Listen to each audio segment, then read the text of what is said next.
Hey everybody, MAXTRAX TRAINS here to give you the rail news of the week. Canadian Pacific is deploying a new broken rail detection system in dark territory.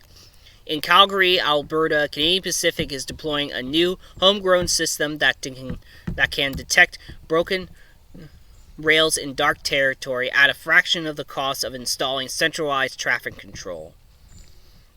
The system, which is being installed internally on the North Line in Alberta, will make the railway safer and efficient, CEO Kent Carl says on Canadian Pacific's earnings call last week. If a rail were to break, we're going to know before the train finds it in this dark territory, Carl says. 4 Republican congressmen have sent a letter to Amtrak CEO Bill Flyman questioning whether the September campaign train of Democratic presidential candidate Joe Biden redirecting Amtrak securing resources and requesting by the day before the November 3rd presidential election.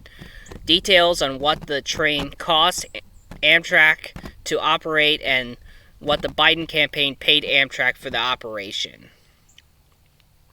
Transit agencies rethink the future of commuter rail.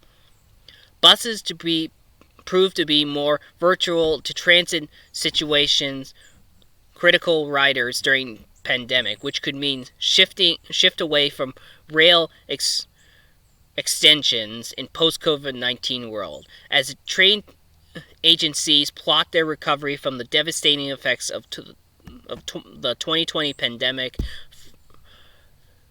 a common determinant is emerging. More riders need city buses than suburban trains. The revelation pertains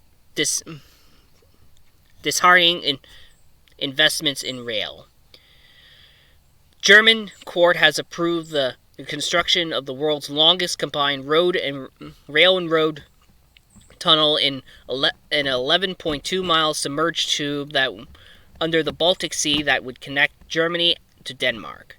And finally, the Colorado Pacific says it would offer passenger service as a part of the new bid for the Tennessee Pass Line.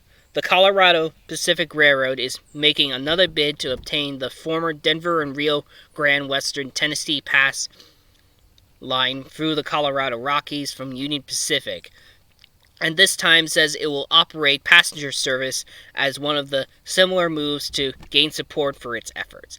And that is the rail news of the week. Thank you so much for joining me. I'm MAXTRAX TRAINS. If you'd like to comment down below, give your thoughts on any of these articles, and if you'd like to take a closer look at these articles, the links will be down in the description down below. And if you like this video, share it.